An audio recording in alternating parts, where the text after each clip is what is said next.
Salut tout le monde, j'espère que vous allez bien. Alors, vidéo qui change un petit peu du contenu habituel sur la chaîne, mais aujourd'hui je vous emmène pour refaire le terra de ma Pantherophis guttatus. Ceux du dessous suivront un petit peu plus tard et si ça vous plaît, je les ferai avec vous également. Donc là, vous êtes sur la plus vieille femelle de mon élevage, qui va approcher une dizaine d'années. Pour ceux qui se posent la question du crochet ou que ça fait marrer, j'ai des proies en décongélation dans ma pièce et je porte des bracelets au poignet. Donc vu que je ne vais pas la nourrir, elle, je ne vois pas l'utilité d'enlever mes bracelets et je n'ai pas envie qu'elle morde dedans et risque de se péter une dent qui pourrait entraîner une infection. Donc on préfère y aller en douceur, tranquillement, ne pas stresser l'animal inutilement non plus et éviter tout incident qui pourrait nuire à sa santé.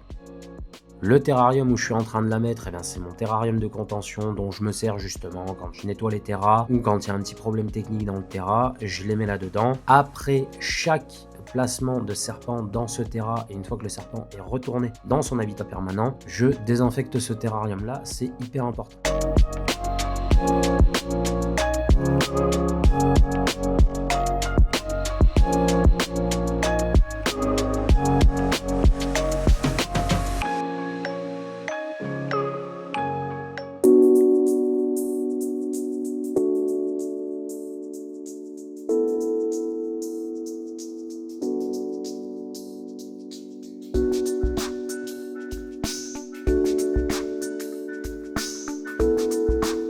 S'il y a quelques conseils que je peux vous donner lors de votre nettoyage, si les cachettes ne sont pas souillées par des excréments de votre animal, cela ne sert à rien de les désinfecter et au contraire, vous allez pouvoir replacer ces cachettes dans ce terrarium là avec ces odeurs. Ces animaux ont des sens olfactifs beaucoup plus développés que les nôtres et le fait d'avoir une cachette qui porte déjà son odeur rassurera votre animal.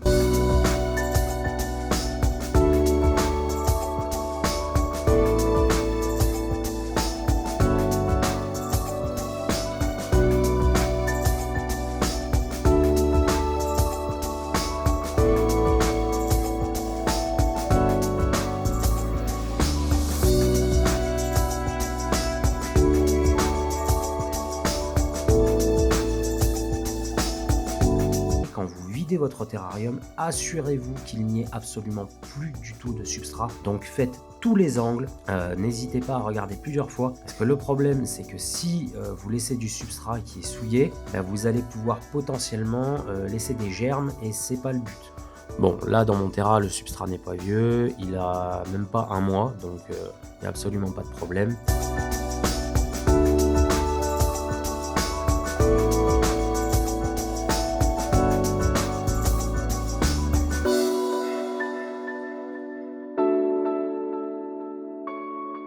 Et on va passer à la partie désinfection. Donc je vous recommande ce produit que vous allez pouvoir trouver dans n'importe quelle animalerie, il est vraiment top pour désinfecter. Je vais désinfecter uniquement les parties souillées parce que comme je vous le dis, le substrat avait été changé il y a un mois. Et l'avantage c'est qu'il sèche très vite et ne sent pas énormément. Donc ça ne dérangera pas votre animal.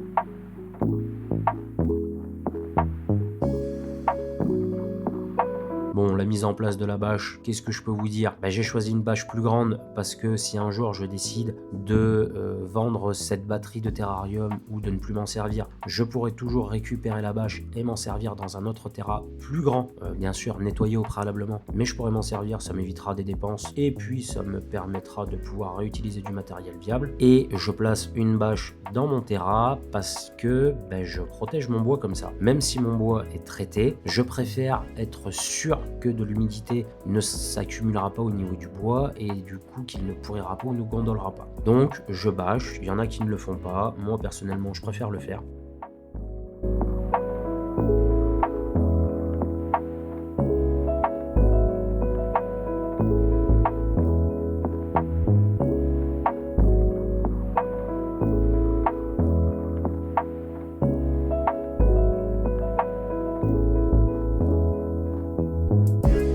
Pour la terre, j'ai décidé de mettre un mélange d'humus, de terreau, de feuilles mortes, d'écorce de bois. Donc c'est un mélange qui travaille déjà depuis 2 mois.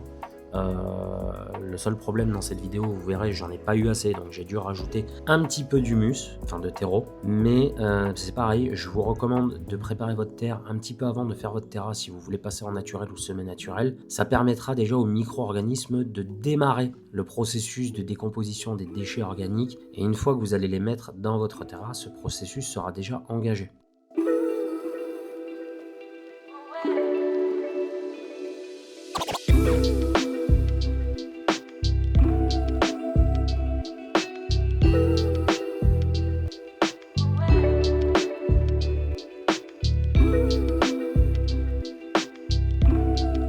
Cette partie, je l'aime bien parce que je structure vraiment la forme que va prendre mon terrarium au niveau de la déco. C'est comme si le terrarium, c'était la colonne vertébrale de votre structure et que là, vous étiez en train de mettre en place tout ce qui est musculature et tendons. Franchement, c'est quelque chose de très, je trouve très épanouissant. Le fait de réfléchir à comment placer la terre correctement pour pas que l'animal puisse passer sous la bâche et donner du relief justement à votre terrasse qui le rendra encore plus beau une fois terminé.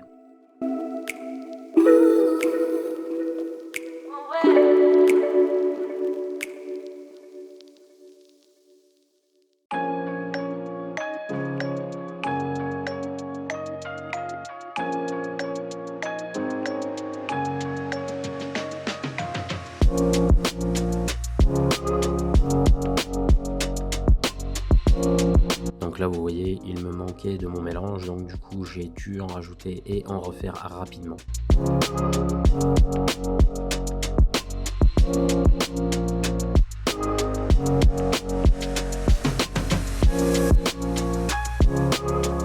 Alors je ne fais pas trop de cuts dans cette vidéo parce que j'ai vraiment envie que vous voyez le processus de A à Z. N'hésitez pas à me dire dans les commentaires si ce format-là vous plaît. Si vous avez des questions, pareil, n'hésitez pas à les poster. Si le contenu de la chaîne vous plaît, eh ben, n'hésitez pas à liker, vous abonner, partager et pensez à activer la petite cloche des notifications qui va vous tenir au courant de toutes les nouveautés sur la chaîne.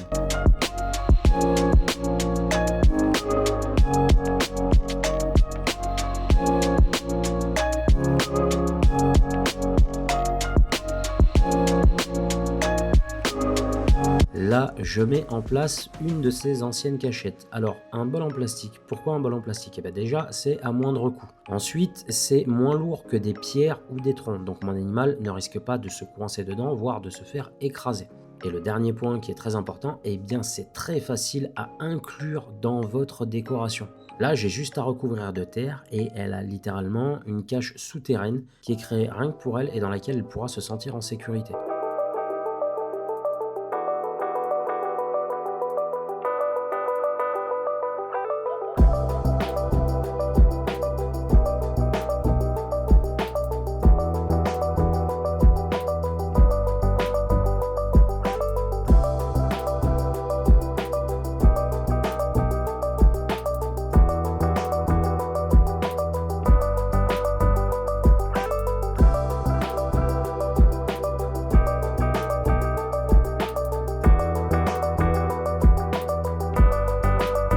Hop, on prépare pour la mise en place de la deuxième cachette et on va faire exactement la même chose. Voilà, je la place bien au fond, je la recouvre de terre. Alors celle-là, ce qui est bien, c'est qu'il y a un trou au-dessus, donc elle pourra également y accéder par le dessus. Mais vous voyez, tout de suite, ça va donner du relief à ma déco et ça va vraiment donner un aspect naturel. Parce que dans la nature, vous ne retrouverez jamais des choses droites, parfaitement droites ou quoi. Non. Alors là, ce que je fais, c'est que je coupe une encoche de ma bâche tout simplement pour l'aération, vous voyez, qu'elle ne soit pas obstruée. De l'autre côté, l'aération est plus basse, donc j'ai baissé le niveau de la bâche. Mais voilà, c'est juste pour que l'échange d'air se fasse correctement. Et ensuite, pour ne pas perdre de bâche inutilement, ce que je fais, c'est que je replie les morceaux qui dépassent et je les recouvre à leur tour de substrat. Et en fait, le poids de la terre bien mis dans les coins et contre les parois de mon terrarium vont faire que mon serpent ne va pas pouvoir y passer. Et je recouvre avec à peu près 5 cm de terre les rebords pliés et vous verrez plus rien dépasser à la fin.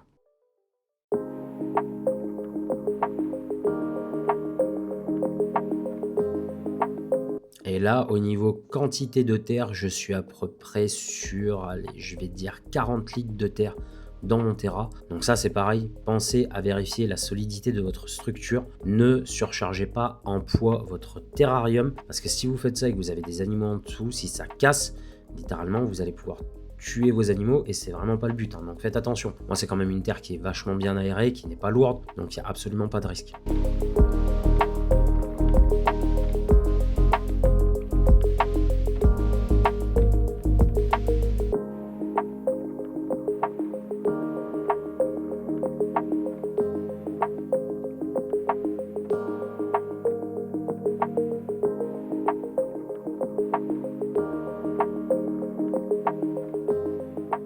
Voilà, donc là on sculpte un petit peu le décor et on passe aux branches, la partie vraiment où il faut réfléchir, où il faut se projeter. J'avais envie pour ce terrarium de recréer une ambiance sous bois, donc un terrarium avec des morceaux de bois empilés, entrelacés, de la mousse, beaucoup de cachettes où elle pourra se mettre soit en hauteur, soit en bas, et vous allez voir que le résultat, même si c'est du semi-naturel, personnellement je trouve ça magnifique. En tout cas beaucoup plus joli que le terrarium que vous avez en dessous par exemple, qui sera le suivant. Et comme je vous le disais, si jamais le contenu comme ça vous plaît, bah dites-le moi en commentaire et je vous ferai le terrain en dessous pareil dans le même style.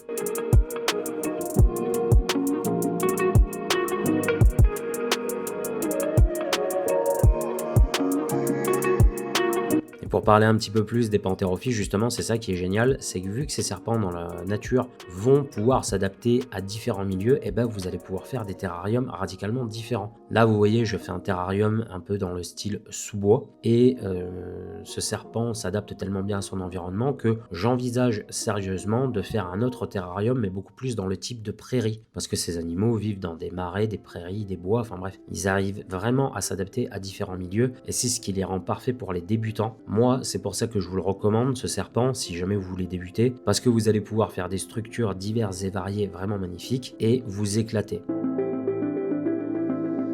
Là, je vous présente des petites plantes artificielles que j'ai trouvées chez Action pour 3,50 €, je crois. Pourquoi je ne mets pas de vraies plantes dans ce terrarium-là? Eh ben, déjà, c'est un terrarium en bois, donc je ne suis pas trop chaud à mettre de vraies plantes et arroser de vraies plantes dans un terrain en bois, hein. L'eau et le bois, c'est pas forcément ce qu'il y a de plus compatible. Et ensuite, les serpents sont de vrais bulldozers. Donc, il y a de fortes chances que votre serpent ruine vos plantes dans votre terra et ben, il y aurait tout à recommencer. J'ai déjà fait le test sur un autre terrarium Exoterra avec des vraies plantes. Pareil, hein, pour une Panthérophis guttatus, elle me les a défoncées. Les plantes ont duré 1 mois, j'ai eu grave les boules. Donc, plutôt que d'investir dans des plantes qui vont crever, je préfère mettre des plantes en plastique et faire un terra esthétiquement joli et qui ne souffrira pas à cause de son habitant.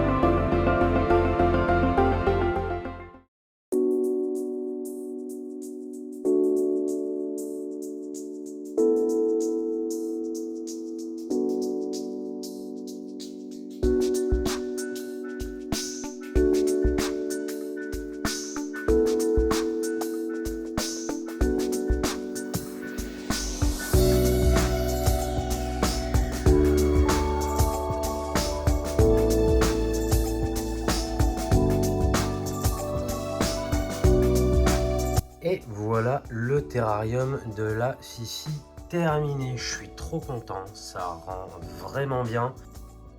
Franchement, c'est une expérience géniale, je peux que vous la recommander.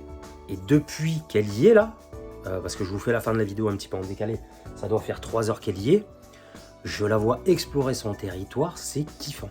Donc franchement, faites-vous plaisir, faites plaisir à vos animaux aussi. C'est pour leur bien-être, ça va leur faire du bien.